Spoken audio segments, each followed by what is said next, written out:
Didirikan tahun 1745, Keraton Surakarta menjadi salah satu destinasi tujuan wisata di kota yang sangat terkenal dengan produk-produk batiknya ini.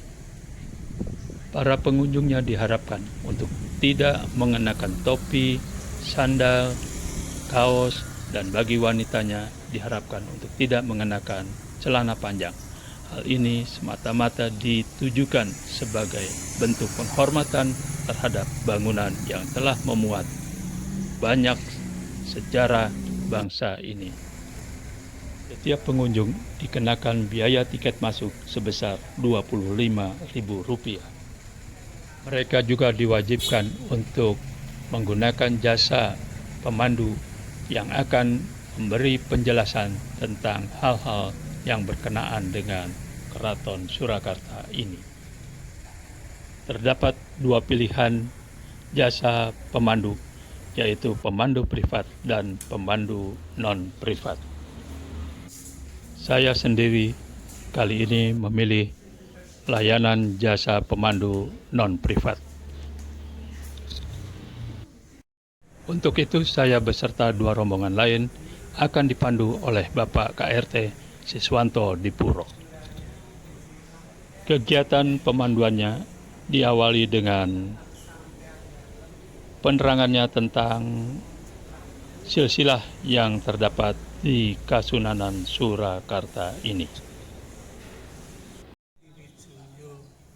Pindah Mataram Panembahan Senopati, pindah Pleret Sultan Agung, pindah Kartosuro Amangkurat.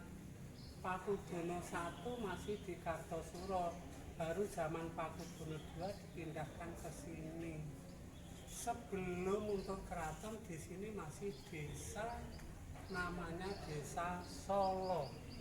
Orang yang pertama Ki Gede Solo, makamnya di depan patung Raja Sari. Kartosuro pindah diganti, hanya dibalik menjadi Surakarta. Apa bedanya Surakarta sama Solo? Jawabannya Solo nama desa, Surakarta nama keraton. Desa menjadi kota, yang menjadikan kota keraton. Mungkin kalau tidak ada keratonnya dulu tidak bisa jadi kota. Nah, kemudian maka ulang tahunnya bukan ulang tahun desa Solo, ulang tahun hari jadi kota Solo, dulu desa. 10 tahun kemudian adiknya Pakubono II memisahkan diri, mendirikan keraton di Yogyakarta yang sekarang itu. Jadi Jogja itu adiknya sini. Tahun 1755 perjanjian Giyanti. Sultan Hamengkubuwono wakilnya Pakualam, ini Sunan Pakubono Mangkunegaran, Raden Masahid Pangeran Sambernyowo. Raja Surakarta dan Jogja makamnya jadi satu di Imogiri, paling atas Sultan Agung. Nah, Mangkunegara Puro Adipati makamnya tidak di Imogiri, di Pengaget Gunung Lawu. Banyak cerita Ibu Tin Soeharto asalnya Mangkunegaran, maka makamnya di bawah Mangkunegara, Giri Bangun. Jogja Sultan Imogiri, tapi Pakualam makamnya Kulon Progo, pesawat baru di Jogja.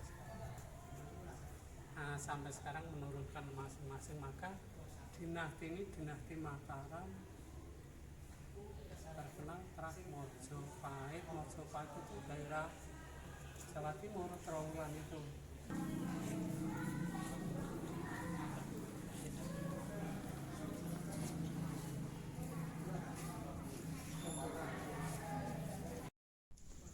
Saat ini kami melintas di hamparan pasir halus yang ada di halaman dalam. Nampak tulisan larangan untuk mengambil pasir keraton. Menurut Pak Sis, pada zaman dahulu keraton pernah kedatangan seorang tamu dari Jawa Timur yang kebetulan sedang mengidap penyakit rematik. Nah, setelah sang tamu melintas tanpa alas kaki di hamparan pasir halus keraton ini, tiba-tiba saja rasa nyeri rematiknya berangsur-angsur mereda dan akhirnya hilang sama sekali. Kabar ini pun merebak, mendorong masyarakat, khususnya mereka yang menderita penyakit rematik, untuk kemudian berusaha memanfaatkan pasir halus Keraton Surakarta ini sebagai obat alternatifnya. Bahkan di antaranya ada yang mengambil dan membawanya pulang ke rumah untuk dijadikan obat rematiknya. Tanpa diduga, aksinya itu justru menimbulkan malapetaka, yaitu yang bersangkutan mengalami kesurupan ketika tiba di rumah. Dalam kesurupannya itu, yang bersangkutan merintih, "Kembalikan aku ke keraton, kembalikan aku ke keraton." Dan pasir halus yang diambilnya itu pun segera dikembalikan keluarganya ke keraton. Tetapi ketika masih di tengah perjalanan menuju keraton, korban kesurupan itu pun sadar kembali dan bahkan rasa nyeri rematiknya hilang sama sekali. Belajar dari peristiwa itu, maka dicantumkanlah larangan untuk mengambil pasir keraton agar terhindar dari hal-hal yang tidak diinginkan. Nah, barangkali hikmahnya untuk saat ini adalah kita dilarang untuk mengambil hak-hak orang lain. Terima kasih. Salam jejak lansia.